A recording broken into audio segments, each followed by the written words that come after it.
गुरु ब्रह्मा गुरु विष्णु गुरुदेवो महेश्वर गुरु साक्षात् परम ब्रह्म तस्मै श्री गुरुभ्यो नमः। जय जगन्नाथ दर्शक बंधु, जय गुरुदेव। जगतर नाथ जगन्नाथ समस्त को खुशी रे रखंतु, आनंद रे रखंतु, समस्त जीवन रे हस खुशी भरी दियंतु। दर्शक बंधु, आज ये कार्यक्रम माध्यम रे आमे आलोचना करिबा जे दक्षिण दिगर जदि आपणक गृहर मुख्य द्वार रही थाए, दक्षिण दिग भवन जदि आपणकर हेई थाए, तेबे कौन करिवे प्रतिकार। दक्षिणाभिमुखी भवन बा गृहर मुख्य प्रवेश द्वार जदि दक्षिण दिगरे हुई थाए, तेबे से गृह समस्तंक निमंते शुभकारक होई न थाए।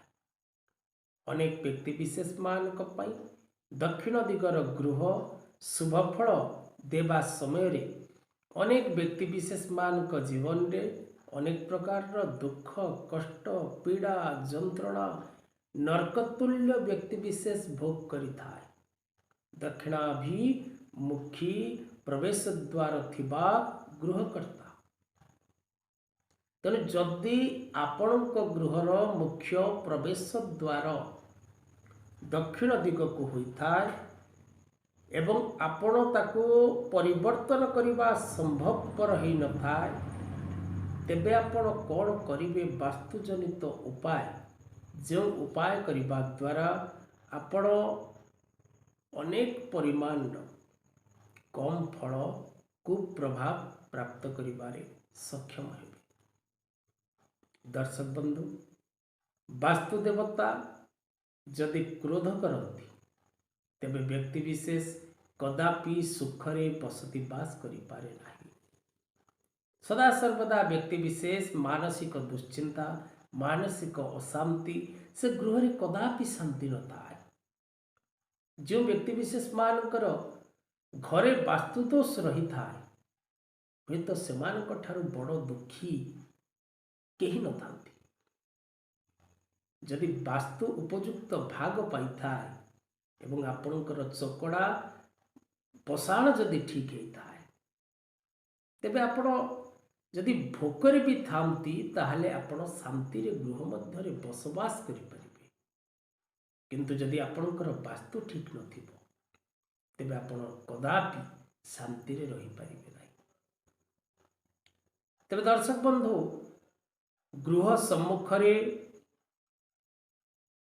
आपणकर जदि फांका जागा थाए, आपणकर दक्षिणाभिमुखी भवन मुख्य प्रवेश द्वार आपणकर दक्षिण दिगरे, जदि सेही दक्षिण दिगरे आपणकर किछि जागा फांका थाए,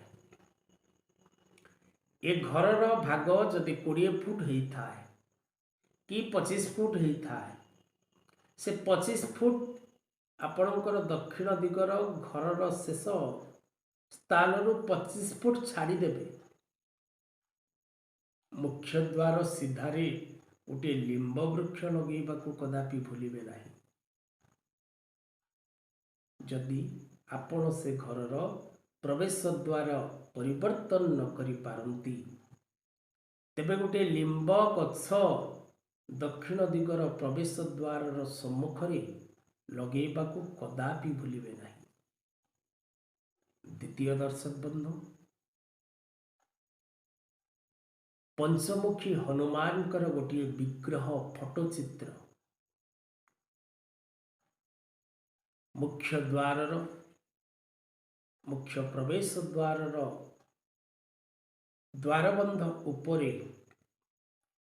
रखिबे एवं प्रत्येक दिन पूजा टिके करिवे, धूपदीप टिके देवे।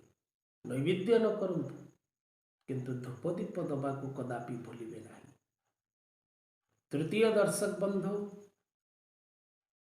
पंचधातुरे प्रस्तुत पिरामिड जदि आपण स्थापन करि पारंती मुख्य द्वार प्रवेश द्वार उपर भागरे ता मध्य आपणक पई शुभकारक हब।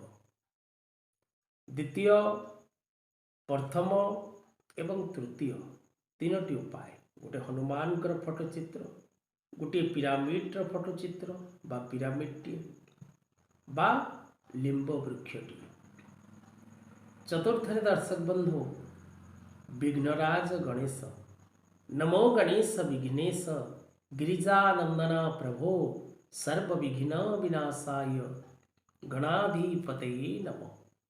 तेणु विघ्नराज गणेशंकर गोटे फोटोचित्र लगेबाकू कदापि भूलिबे नाही। जहा करिवे दर्शक बंधु, प्रतिकार उपाय गोटे, आपनको पांचटी उपाय बतई दिया जाउछि, किंतु उपाय आपण गोटे करिवे एवं उपाय करिबा समय रे उपयुक्त वास्तविक सहित परामर्श करिवे, नचेत तले दिया जाइथिबा नंबर रे जोगाजोग करिवे।